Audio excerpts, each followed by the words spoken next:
Good afternoon, everyone, and welcome to Live at 4 on this Monday. Hope you all had a good weekend. Danica Lewis is in for Susan, who is filling in on the morning show. Yeah, we got a lot of swapping and swapping going on. Just back from your honeymoon. Yeah, Mrs. Danica, congratulations. Mrs. Danica Rhines. The name change is not official yet, but we're getting there. And yeah, I'm a little jet lagged. I'm not going to lie to you, Mark. 2 weeks in Europe? 2 weeks in Europe, so it feels about, you know, like, I don't know, 11 o'clock at night, something like that right now. It's tough to adjust. Just bear with me today. Again, congrats, and yeah, glad you had a great time. Thank you so much. It was wonderful. Here's what's making news on this Monday. This week marks 1 year since Jamie Kloss's parents were murdered and she was abducted. House Democrats are hearing from President Trump's former advisor on Russia. We will share an update from Washington. And the Green Bay Packers are looking for their 5th win of the season tonight against the Detroit Lions. Melissa Kim will be live from Lambeau later in this hour. First, though, let's take a look outside on this Monday. Look at that. That's the Hunter's Moon. That is a beautiful shot right there. But unfortunately, some clouds and the rain returns. Those are the weather words of the day. Dana Fulton outside on the weather patio, where I'm hoping, Dana, that rain, it doesn't look like it's coming down quite yet. No, not right now. Right now, we actually have a really nice sky. The rest of this evening is going to be wonderful. It's one of those days, though, that if you're in the sun, it feels pretty good. But in the shade, it's just a little cool. Currently, here's a live look with our WISC-TV sky cam again. A few high clouds, but otherwise a really pleasant afternoon. Doppler track is quiet currently. Will stay quiet over the next few hours, but overnight the cloud coverage is going to build in, and by Tuesday morning we will have a few isolated showers developing. It's about 51 degrees currently in Madison, so that's 10 degrees below average, but a little better than where we were at this weekend with a breeze coming from the southwest currently. Thankfully, it's not much of a breeze to factor on in. Those clouds will return overnight. The shower chances develop for Tuesday, but that's really only the only rain chances we're looking at for the rest of your work week. Temperatures will also just continue to improve heading towards the weekend. We'll take a closer look at what's ahead with your full forecast and that weekend in just a few minutes. Right now on the roads, no major delays right now. Definitely will need the shades. It's sunny outside. Here's the Beltline right at Park Street. The eastbound side starting to get just a little busier as more folks hop on the roads. Westbound doesn't look too bad. Again, no accidents right now. The eastbound side, those speeds down to the 20s. The closer you get to John Nolan, and then looking around Janesville, right now things look just fine on 39 and 90. From Janesville to the Beltline, it'll take you 26 minutes, 16 minutes to get from Sauk City to Milton, and from Sunbury to downtown, about a 20-minute drive this evening, so just a little longer than usual. Forward to the evening, and not tomorrow. No, we'll skip over tomorrow and get ready for Wednesday. Again, we'll see you in a few minutes. Thank you. So we are approaching 1 year to the day when Jamie Kloss was kidnapped. The now 14-year-old girl from Barron County says she's feeling stronger every day. Rose Schmidt tells us how her family is reflecting on the anniversary tomorrow. Rose? Yes, a spokesperson for Jamie Kloss's family is thanking people around the state and country for their support and says this is a day to think about her parents. At a news conference today, Barron County Sheriff Chris Fitzgerald honored the 10 lead agents on Jamie's case and says he never gave up hope when she went missing a year ago.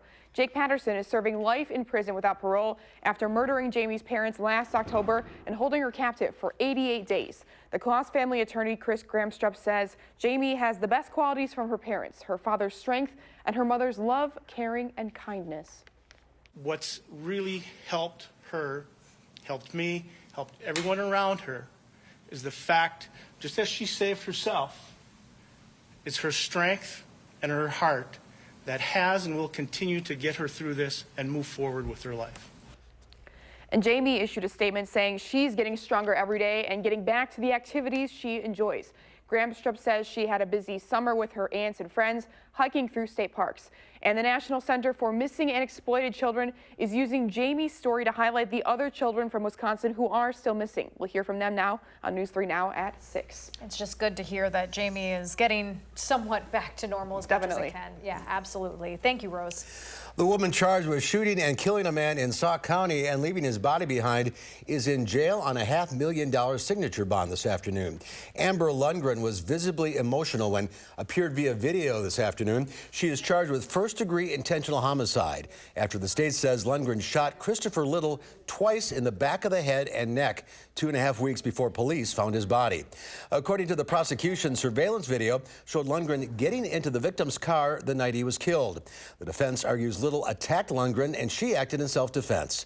A criminal complaint says Lundgren left the body, hid the gun, and threw out bullet casings used in the shooting. She'll be back in court again next week. The full House is set to reconvene tomorrow, but right now investigators continue to question another former official in President Trump's administration as part of an impeachment inquiry. Fiona Hill was the White House's Russian expert. While her testimony is happening behind closed doors, Hill is expected to tell lawmakers the president's personal attorney, Rudy Giuliani, and his ambassador to the European Union, Gordon Sondland, ran their own policies in Ukraine outside the usual official channels. CBS News has learned that the Justice Department is looking into whether Giuliani violated foreign lobbying regulations.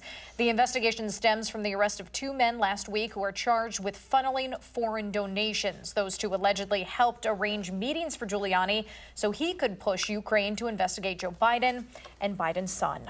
Chaos and bloodshed have escalated in northern Syria after President Trump ordered a pullback of all U.S. forces, leaving the U.S.-backed Kurdish forces to fend for themselves against the Turkish military. Now, the president's national security team and Congress are working on separate packages to retaliate against Turkey's actions. Katherine Johnson has more from the White House. Members of President Trump's national security team met for a second day as Turkish forces continue to pummel northern Syria. Over the weekend, President Trump ordered a pullback of U.S. troops in the region.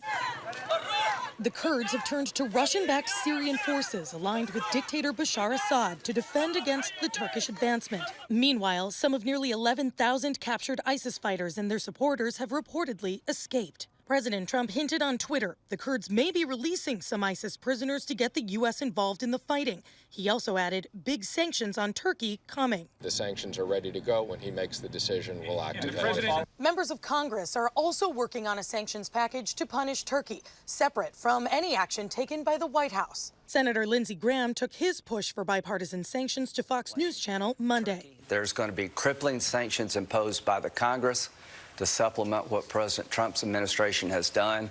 We're going to send a signal to Turkey that's unmistakable. Senator Graham and House Speaker Nancy Pelosi have discussed plans for a sanctions bill on the phone. Speaker Pelosi fired off a series of tweets saying Congress should also pass a joint resolution to overturn the president's decision to withdraw from Syria, in addition to passing a stronger sanctions package than the White House. The largest population of Kurds in the U.S. is in Nashville, Tennessee, where people held a rally in solidarity with loved ones back in Syria. Katherine Johnson, CBS News, the White House. Police in Fort Worth, Texas, have identified the officer who shot and killed a black woman in her home over the weekend. Aaron Dean has now resigned from the force, and police officials have asked the FBI to look into this case. The family of Atiana Jefferson say they are outraged that that man has not been arrested. Fort Worth police did release body camera video showing Dean outside the house with a flashlight. That video shows he never identified himself as a police officer before firing a shot into a window where Jefferson's 8-year-old nephew was just steps away. What would have happened if that little boy went to the window instead of his auntie? He saw her when she fell. Fort Worth's mayor, as well as the chief of police, apologized to Jefferson's family today. The police department has presented the FBI a preliminary case to be reviewed for civil rights violations. The agency's own internal investigating unit is expected, that is, to announce Tuesday, tomorrow, whether Dean will face criminal charges. As the Brexit deadline goes on in Britain, a member of the royal family is weighing in.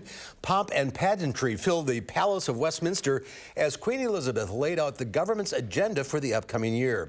Her words, written by Prime Minister Boris Johnson and his cabinet, make Brexit a top priority. Critics have accused Johnson of using the politically neutral monarch for his own political gain. My government intends to work towards a new partnership with the European Union based on free trade and friendly cooperation. So far, the controversial Brexit process has been anything but friendly. The Queen's speech comes amid ongoing negotiations in Brussels.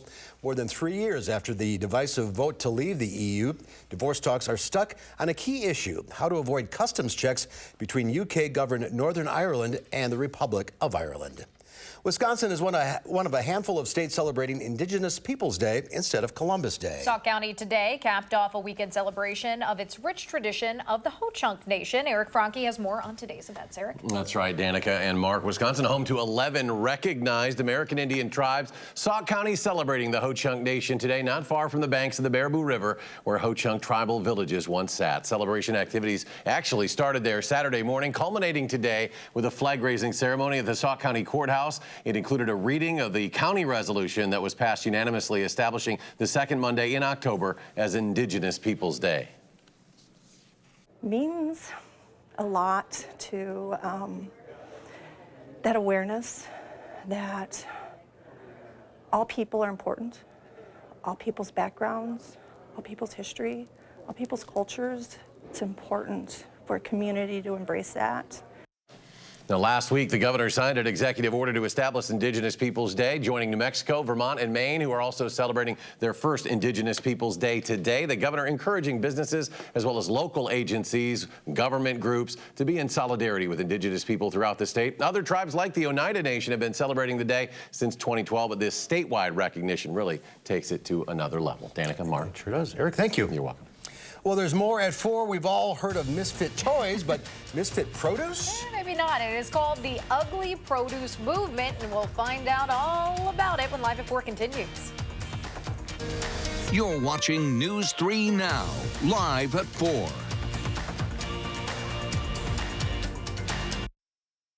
At her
Welcome back. A unique group in California is bringing the joys of recycling to the blind and visually impaired. In 2007, Dave White started what he calls the Blind Stokers Club, where a captain with vision is paired with a blind partner called a stoker. Now, research shows that people with vision loss are more likely to suffer from depression, and psychologists say cycling can improve mood and relieve anxiety and stress. I love just looking and seeing the smile and the expressions when we go different places or go downhill or feel a breeze come across us. I feel normal.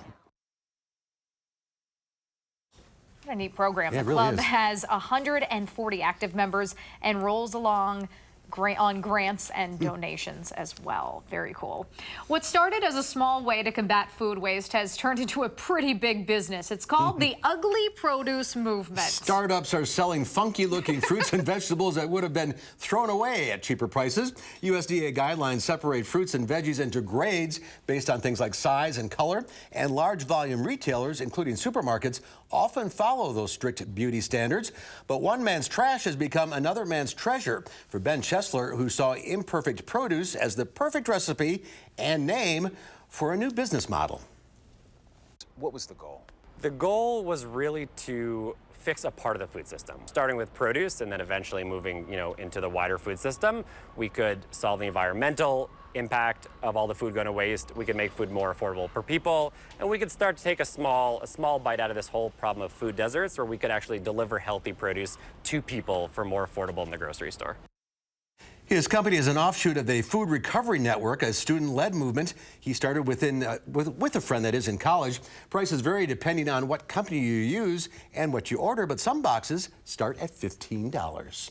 Stocks closed lower on news that China wants more trade talks. The Dow Industrials fell 29 points, ending the day at 26,787. The Nasdaq Composite Index fell 8. The S&P 500 was off 4. It's time now for Potentially Yours here on Live at 4. Marissa DeGroot from the Humane Society here in Dane County is here with Booberry. Booberry. Man, he is an active dude. Yeah, he's not one of those sit and snuggle type of cats. So what's his story? So Booberry was actually found stray over in Sun Prairie, and now an owner never showed up, so we are looking for a great new home for this handsome boy. Seems kind of young. Yeah, I think he is a pretty young guy, and so what that means is he's looking for a family that can kind of keep up with his active lifestyle. He loves running around. He loves toys. Yes, loves he looking loves around. toys. And he's one of those that can get kind of rambunctious, so he might need a little bit of training to kind of understand when we need to calm down just a little bit. He's doing pretty well right now once the camera got on him. Look, now you're okay. He's just like checking out the lights. He's pretty noisy too. I know. And he's a very sweet boy. So I think when he gets, gets the zoomies, he's probably going to want to snuggle up and nap afterwards. But he's become one of the shelter favorites because he's got such a big personality. Yeah. Gets along with everybody? Yeah, he really does. And I think as long as you're doing a nice slow intro, I think he'll do well if you do have other pets in the house or kids.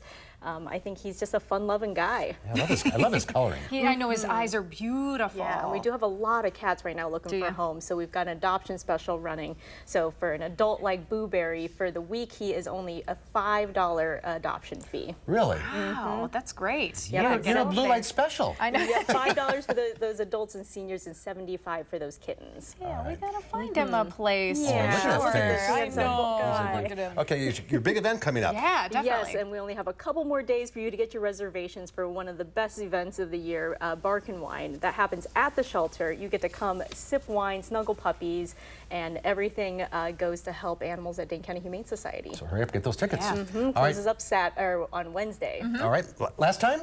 Last time we had our little underbite dog. There he is. We had Carter, and he did get adopted. We were so excited for him. I loved him. He had two separate faces. Yep, he's got all the spots all over. Yeah. All right, let's get this guy a home. He needs a home to run around in for sure. He's ready to go. All right, go to the website giveshelter.org for information on Booberry and all the critters available. 838-0413. Marissa, thank you. Yeah, it's good to see ya. What is up there? We'll find out, I guess. We'll be the last ones. Booberry will know first. All right, stay with us. There's more to come at 4, including a look at your first alert forecast. And tonight at 5, some people are calling for improvements to pedestrian safety after a person was killed on East Washington Avenue. We will share that at 5.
Well, take a look at this. You think you have a bad job? Well, these rescuers were called in to capture a king cobra in Thailand's tourist district of Krabi. The rescuers fought for over an hour to capture the 13-foot-long king cobra found near a shopping district. The team had to enter a sewer that was almost 100 feet long. They eventually got him. The captured snake weighed almost 35 pounds and was relocated to a forest reserve. But the king cobras are protected in Thailand, so they couldn't kill it. So they had to remove it. It's probably better, but ooh, that gives me the EBGBs right there. I don't like snakes. Look at that. Oh, it's just staring at you. I'm glad the snake is happy. I just want no part of it. They don't bite as much, right? They're just big and they can strangle, right? Those kinds of ones. Yeah, I don't know if they're poisonous. I don't think they like bite, but still, yeah. Ooh, they're tough to catch. Is that the ones that come out of the too. little baskets? Yeah, they come up. Cobras. I don't think a king cobra because that was the big one, but cobras are the ones that you can charm. Can we charm you to get this rain out of the forecast? If I can figure out this weather, yeah. So we do have some showers building in tonight and for tomorrow. Good luck. Temperature-wise, I know. We need someone to play some music. That's all I need. If only the News 3 music worked. So tomorrow we will have some light rain. The next few days following, though, will be dry. Let's take a look at your full forecast right after the break.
If you get the chance to step outside this evening, certainly would recommend it. It's mostly sunny, a really pleasant afternoon and evening for us right now. Just a little cool outside. Again, as long as you have the light jacket, should be okay. Here's a live look with our Edgewater Skycam.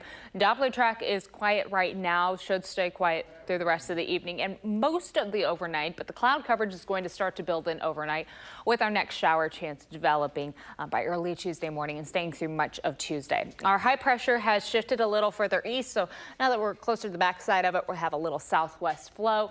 It's staying pretty calm for us right now. That's the good news. This next area of low pressure off in the Dakotas is going to continue to push on east. And that's going to bring our opportunity for some showers heading into Tuesday. But it passes through very quickly. And behind it, we're looking at a nice build-in of some new high pressure, a nice little ridge coming on through the Midwest. And that's going to put us in a really good spot for the following days. We get some dry weather to wrap up the work week. No new showers expected to build on in. So overnight again becoming mostly cloudy. Most of the heavy rainfall is going to stay to the north, but not ruling out the chance, of course, for a few isolated showers in southern Wisconsin. No severe potential really, and likely not even going to see much heavy rain. Just a bit of a dreary day. Temperatures, though, will be climbing through the 50s, so it actually will be just a little warmer outside. Wednesday will start off mostly cloudy, and then by the afternoon, a little bit of sun coming on through. So overall, just a variably cloudy sky for the day. Wednesday, of course, our breeze shifts, so it becomes northwestern, and that means our temperatures on Wednesday be just a little cooler than where we were at for Tuesday. Rainfall totals a few hundredths of an inch for southern Wisconsin, and even stretching on north. We're really not expecting a lot of rain to accumulate with the system. Just some light showers at times. You may need the umbrella real quick or just kind of dodge raindrops as you're heading on inside, but this isn't going to be a soaker, which of course is good news as we are well over our rainfall totals for the month and for the year. Wind speeds tomorrow should stay calm during the morning, but we could see them pick up just a little bit later in the afternoon as that center, that low pressure passes right on over and the trailing fronts pass as well. Could get a little breezy late Tuesday night and early on Wednesday morning. Sustained wind speeds could be in the upper teens, close to 20, but again, early in the day, shouldn't be too breezy outside. Wind chills tomorrow morning, not much of a factor either. Temperature wise, it should feel pretty close to what it actually is. So it'll be nice not to factor in the wind chill early in the day. Not looking at much of a frost concern either. In fact, no watches or advisories in effect for us overnight. Looking over to our friends in Indiana and Michigan, they're looking at a frost advisory overnight heading into Tuesday morning. Temperatures won't be dropping nearly as much for us tonight just because the cloud coverage will build on in. We'll be landing close to 40 in the upper 30s for a lot of folks for early Tuesday morning. Those shower chances mainly in the morning right now. Will stay mostly cloudy through the day, though, and we'll be in the mid-50s for our afternoon highs. So just a little bit warmer than today. Not a big temperature jump, though.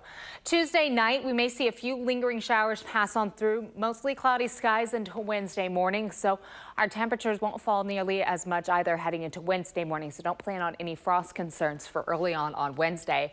In the afternoon, we may see a few pockets of sunshine, that cloud coverage starting to break up later in the day, and that's going to lead to a cool overnight into Thursday morning. But notice those Wednesday highs will struggle to get to the upper 40s. Plan on an overnight low of about 38. Our skies will steadily become mostly cloudy with those light shower chances developing. The breeze right now, most of a southwest breeze for tonight and for tomorrow in front of that front. And then once we get it through and the rain starts to ramp on up, it'll be a little more of a northwest breeze by Wednesday morning. So tomorrow, again, scattered showers. Still cool, and those shower chances shouldn't be too heavy, just some light rainfall expected at times. Temperatures will still be well below average, close to about 53 for those afternoon highs. Upper 40s on Wednesday behind that front. Breezy behind the front as well with a variably cloudy sky. By Thursday morning, we fall into the 30s yet again. So another cool start to the day on Thursday. But Thursday and Friday, plan on partly sunny skies and temperatures climbing a little more in the mid-50s on Thursday and close to 60 on Friday. So it should be a really nice end to the work week. This weekend, we will be in the 60s for both Saturday and Sunday, with some shower chances developing. Right now, it does look like more of a light kind of dreary rainfall coming through for Saturday, Sunday, and into the start of the following work week, similar to what we're expecting for tomorrow, but we'll be keeping a close eye on things, trying to keep most of that rain, of course, to the south or to the north, because right now we just don't need to see any more accumulation with our rainfall totals. Well, it's going to be warm. It'll be a little more comfortable outside, yes. A little frosty this morning. A little frosty this morning. The last few mornings, it's been a little cool outside. Of course, this morning we had that frost advisory in effect for most of the area.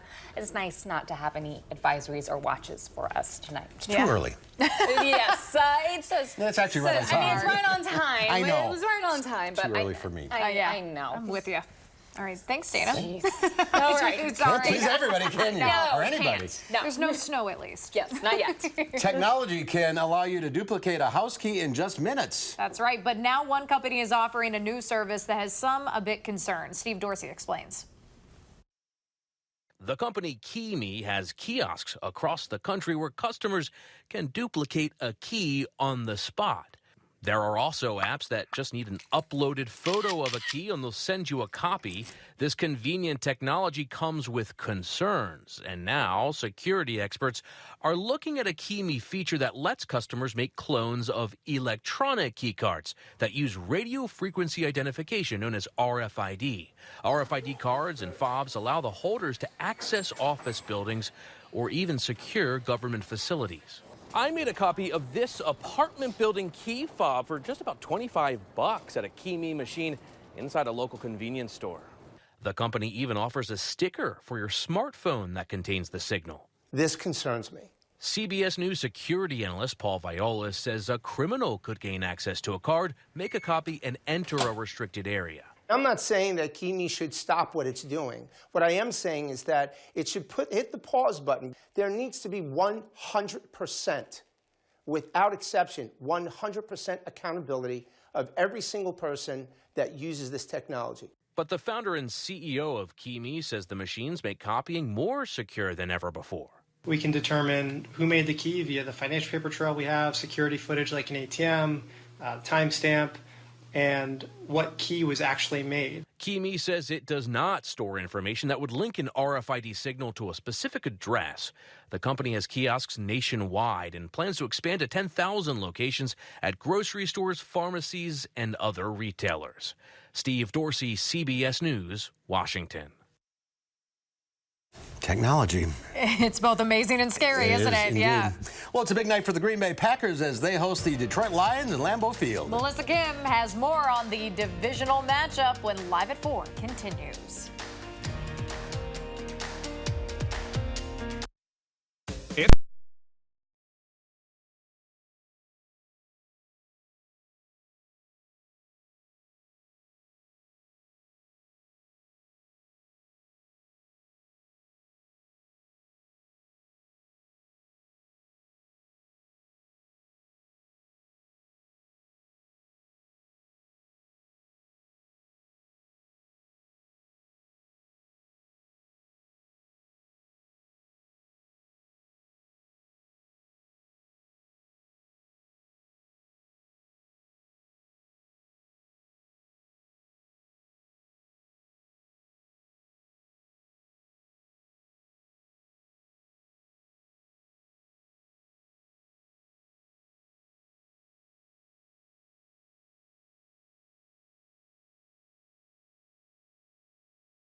Isn't that pretty? A live look at Lake Michigan on this nice autumn afternoon. Congress returns to work in Washington tomorrow after a 2-week break. Impeachment may be top of mind in D.C., but members of Congress still have plenty of other topics to address. Congressman Mark Pocan is Wisconsin's second congressional district. He joins us now. We should note we did invite Republican Representative Brian Stile of the 1st District to appear on today's show. He was unavailable, but Representative Pocan, we appreciate you coming in. Yeah, absolutely. Glad to be here. So you've been very busy conducting town halls around Wisconsin, also, of course, doing your work in D.C. So what have you heard so far from folks in southern Wisconsin?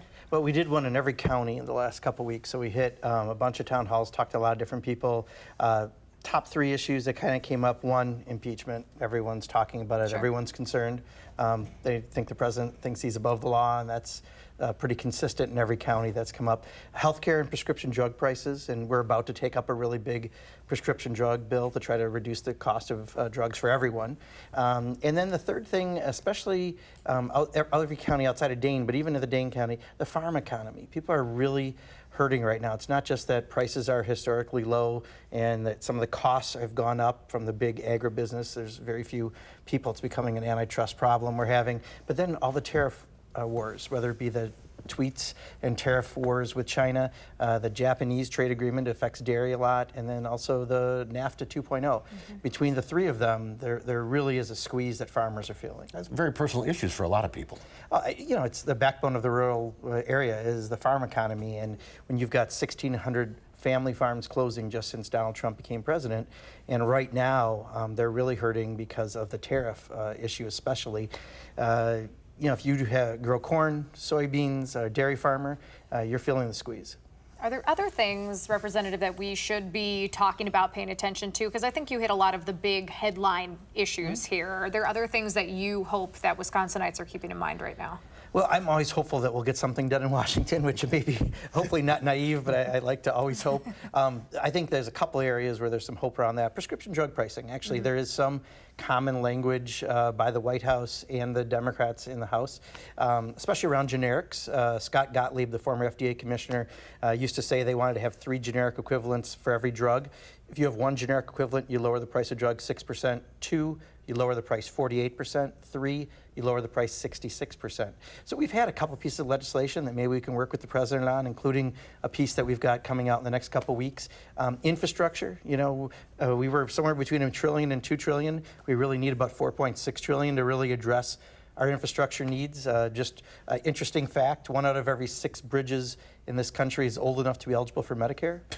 Tells you a little bit about the need. That's not reassuring. No. And then finally, I'm maybe more wishful than hopeful around gun violence prevention. You know, we've sent a few bills to the Senate, some with 90% support to fix the loopholes in the background checks. I would hate for just another major incident to happen in order to make us act, and I'm always hopeful that we might be able to get some reasonableness. When 90% of the public agrees on that, that's a pretty good place that we should be working together. Does it get frustrating? Yeah, you know, I think the #1 question I get is, how can you handle it out there? And I think they mean especially with this president, as you can imagine around here, we hear that. And, you know, it can be. You know, I came from a time when, you know, Democrats and Republicans worked together a little better when I was in the legislature. And since 2010, that's been a little more difficult. And so I'm always hopeful, and I always think there's ways we can move the ball forward. But it makes everyone have to work together. And believe it or not, that's been harder than it used to be. I was going to say, can they? I still think so. I mean, we all think you should have lower drug prices. Why are we paying 10 times what you pay in Canada for insulin? Why are we paying $1,000 a pill for Hep C drug that you have to take 90 days in a row when I heard they're licensing it in India for something like $10? Those should be some common issues that you work together regardless of political affiliation. So I think, you know, let's see if we can rise up to it. Are certain issues, though, taking priority over some of the issues that you're talking about? I mean, are there some pressing things that are needing to get done before these other things? I think impeachment something will happen between now and the end of the year. Sure. So that's not going to be a prolonged process because we already have, in this particular case with the call to the Ukraine, we have a motive of crime, a confession and evidence, which we didn't have previously with the Mueller report. So that does speed up the process. But I think, you know, prescription drugs, again, I mean, where you can try to find something in common and get it done is what's really important. Also, our fiscal year ended September 30th. Sure. We kind of did our homework in the House, but the Senate didn't. So before the August break, we had passed all the bills out of committee. I serve on the Appropriations Committee, 10 of the 12 on the floor. The Senate hadn't done a single one yet. So we have to extend our fiscal year, so to speak, till right before Thanksgiving. That's something, it's a 101 of your job. We should be able to get that done. So I think that's going to be pending. And, you know, there's always other issues that rise. Always work, huh? All right, back to work tomorrow. Good luck. Yep. Thank you very much. See you soon. Flight. Yeah, appreciate it. Of course. Thank you. And we'll head to Lambeau right after this.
No accidents to report right now, but the Beltline is getting a little busy, especially on the eastbound side. Westbound moving along, but just a little slower than usual right now throughout southern Wisconsin. Again, no hiccups or delays.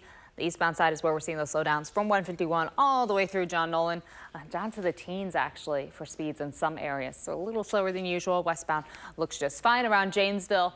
All should be good downtown, though we are seeing, of course, more folks on the road, so it is slowing down just a little bit, but 39 and 90.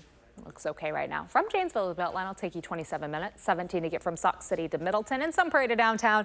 It's gotten just a little longer, about a 21-minute drive this evening. That's a quick look at traffic. All right, Dana, thank you. Another week of football is coming to a close, but not before the Packers hit Monday Night Football. That's right. The team is in Green Bay taking on conference rivals, the Detroit Lions. And Melissa Kim is joining us now with what we can expect tonight. Melissa, how's it going up there? Hey guys, yeah, it's a little cold, a little bit colder than I expected. You should have brought my winter jacket, but that's just an FYI for any of the fans that are coming out. Bundle up, okay? Well, this is the 180th time that these two teams will meet, and the Packers do have the edge. They've won 100 of those games, but in the last 2 seasons, the Lions have won, all of them, all 4 of those games. So tonight will be a pretty big test of both teams, especially on offense, because those two teams both have some pretty good running backs right now. But we're going to start with the defense, actually. The Packers defense, obviously, very strong this season. You see a lot of personality coming out from Zadarius Smith and Preston Smith, the Smith brothers, as they're known around here lately.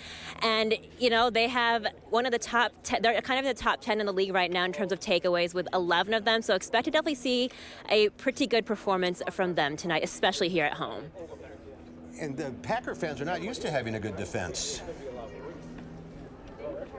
They are not at all. They kind of have been struggling. They have been struggling. Not kind of. They have been struggling in the last couple of seasons. But, with those free agent additions, with the Smith brothers this season, they really have picked that up. And Aaron Rodgers actually talked about that earlier this week because he said those guys are natural leaders on this team now because they're just acting like themselves. They're having fun. And honestly, it's been really fun watching them. I think you guys have seen, the touchdown celebrations that they've been having, all the Polaroid pictures that they've been posing for and everything. So it is definitely a fun time to be a fan of the Packers defense. Yeah, absolutely. So talking a little bit of offense too, Melissa, let's talk a little bit about the running game for the Pack and what we need to see there tonight.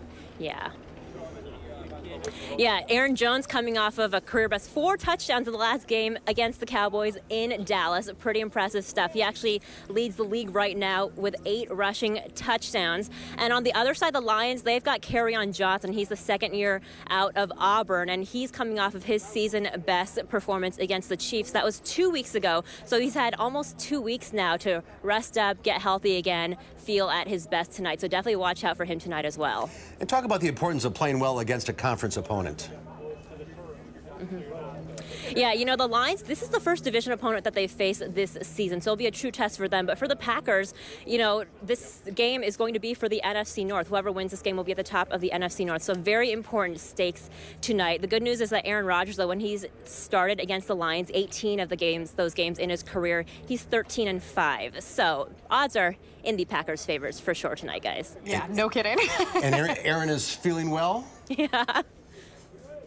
He is feeling very well last week. Also a note, too, Jamal Williams, he had a concussion against the Eagles 2 weeks ago on Thursday Night Football. He is expected to play tonight. So between him and Aaron Jones, we should see some pretty good stuff in terms of the running game as well. Looking forward to it. Grab a hot chocolate. Yeah. We'll see you later, Melissa. Thank you. Yeah. We'll be back right after this. Stay with us.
Get outside this evening if you can. What, the sun's up till what, 6:30? Yeah, 6:30 is a little bit longer. I know, I've been driving home on my breaks and it's getting dark early. I like it though. I like when it gets dark early. I'm one of those. I know. Keep the sun out. Come on. Snow in winter and the darkness, yes. So sunshine right now. Things actually look really cheery and lovely outside. A few high clouds, but otherwise really, really pleasant. Here's a live look from our WISC-TV Skycam. Of course, our Doppler track is going to stay quiet for the next few hours. But as we head into early Tuesday morning, a little rain chance is going to start to bubble on up. We're close to 51 in Madison, currently 54 in Janesville, so it really is pleasant, especially if you're standing in the sunshine. In the shade, though, you might need a jacket. In the upper 40s already in the Dells with a calm breeze from the southwest, as we do have that high pressure to the south. Tomorrow will be just a little more windy outside, not nearly as gusty as what we had this weekend, though. Those clouds develop overnight with shower chances returning heading into Tuesday. We will have some dry skies, though, by the end of the week. It won't stay into the weekend, but our temperatures will rebound a little bit heading into the end of the week. We'll be back closer to the 60s, which is where we should be for this time of year. Again, that high pressure just to the south. So it is a front just off to the west that'll be sliding on in. Notice that warm front, unfortunately, it's not going to warm us up all too much. We're expecting a little cooler weather, though, for the next few days following that system. We'll drop down just a little bit more for Wednesday. It was deceivingly sunny because the days where it's sunny like this, you feel like you're going to go out and not need a coat. When you're looking out from the window or in the car, then it's nice and fine. But once you do step outside, it's like, oh, right, need another layer. Refreshing. Yeah, it wakes you up really quick. I did, thank you. Tomorrow here on Live Before, Angie Horkin from the Wisconsin Beef Council gives us a lesson in sous vide cooking. And Consumer Reports will show us how to stop your smartphone from eavesdropping on your conversations. We'll be back after this.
In today's Final Touch, if you looked up last night, you may have noticed the full moon. We had a shot of it earlier on in the hour. It's called the Hunter's Moon because this is the time when tribes gathered meat for the long winter ahead. In honor of that, a group of people took to the waters of